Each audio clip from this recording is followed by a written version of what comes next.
Four news stories for you. Firstly, viewers, 2 days ago, on the 5th of March, we saw some celebrations, some ceremonies in Addis Ababa, Ethiopian capital. A Karamardha victory was celebrated in Addis Ababa. But after that, we have seen some statements from former Somali region officials. They say that March the 5th is day of mourning, not day of celebration. Secondly, Oromo Liberation Army has taken control of an entire district close to Amhara region in Oromia, on Oromia-Amhara border. And thirdly, viewers, we have been monitoring Tigray TV, other Ethiopian news channels.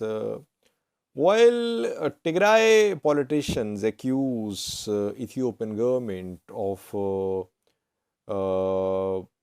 launching crackdown on opposition parties, on giving no political space to opposition.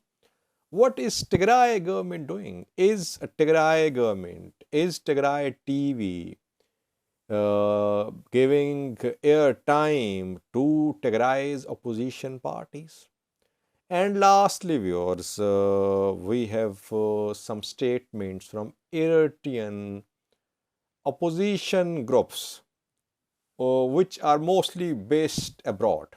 We know that in Eritrea, it's almost impossible to have some opposition movements, opposition party. Some Eritrean groups based in other countries, they have released some statements about the government, about government support for Russia in the ongoing Russia-Ukraine conflict. Firstly, viewers, Somali region of Ethiopia, we have seen some statements from former officials of this region, Abdullahi Hassan, former president of the region, and some others have released statements. They are condemning the celebrations held on the 5th of March in Addis Ababa. On the 5th of March celebrations, some ceremonies were held in Addis Ababa, Ethiopian capital. We saw a ceremony at Ethiopia-Cuba Friendship Park. Cuban ambassador participated in the ceremony, had delivered a speech as well. The ceremonies they were held in connection with Ethiopia-Somalia war of 1977-1978, and people celebrated. They say that in 1978, Ethiopian forces defeated invading Somali forces, and Cuba sent 20,000 soldiers to support Ethiopian forces. So that is why they are celebrating this day. And they call it Karamardha victory. Karamardha is a mountain range in Somali region, close to Jigjiga. But now we are seeing a reaction as well in the Somali region. Somali region officials, some of their intellectuals, they say that the 5th of March should be celebrated as a black day.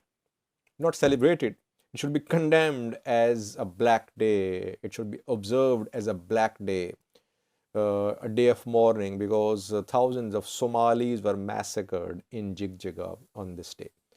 And several other massacres happened during Ethiopia-Somalia fighting in 1977-1978.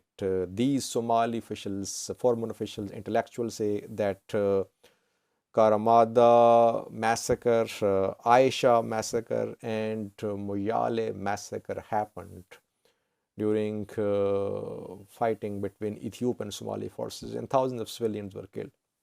And they are demanding that Somali regional government should declare March the 5th as day of mourning, as Black Day. And Ethiopian government must not back such celebrations, Addis Ababa government as well. Will Somali regional government declare March the 5th as a day of mourning? I don't think so. But you see that history is viewed differently in different parts of Ethiopia.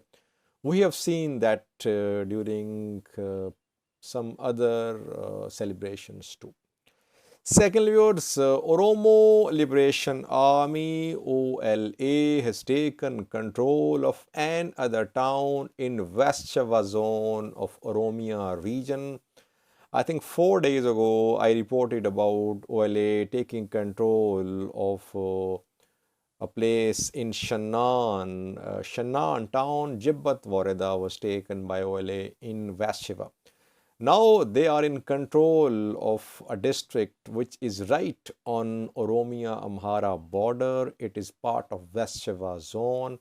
Its name is Abuna Gindabarat. Abuna Gindabarat, 90%, more than 90% of this district is reportedly under Oromo Liberation Army. You can see it on the map, right on Oromia Amhara border. Oromo Liberation Army has considerable, huge presence in this district of West Sheva zone, Oromia region. We do know that Amhara militias, Amhara forces, they are trying to enter, they have entered Oromia. That is why perhaps in Oromia, Amhara border areas, OLA is stepping up its presence, its attacks and fighting is being reported between Oromo Liberation Army and Amhara forces, Amhara militias in these border areas. Secondly, reportedly, OLA is conducting large-scale recruitments. In coming months, we could see thousands of new OLA fighters. We have received this report from some OLA-backed news sources. They claim that massive recruitments are underway. In coming months, we could see thousands of new Oromo Liberation Army fighters. Thirdly, viewers, Tigray government accuses Ethiopian PM of being an autocrat, of being a genocider, of being against any dissenting voices in Ethiopia. But what is Tigray government doing? Is it giving political space to opposition parties? Tigray TV is state-owned TV. Does this channel, Tigray TV, give airtime, equal airtime to opposition parties?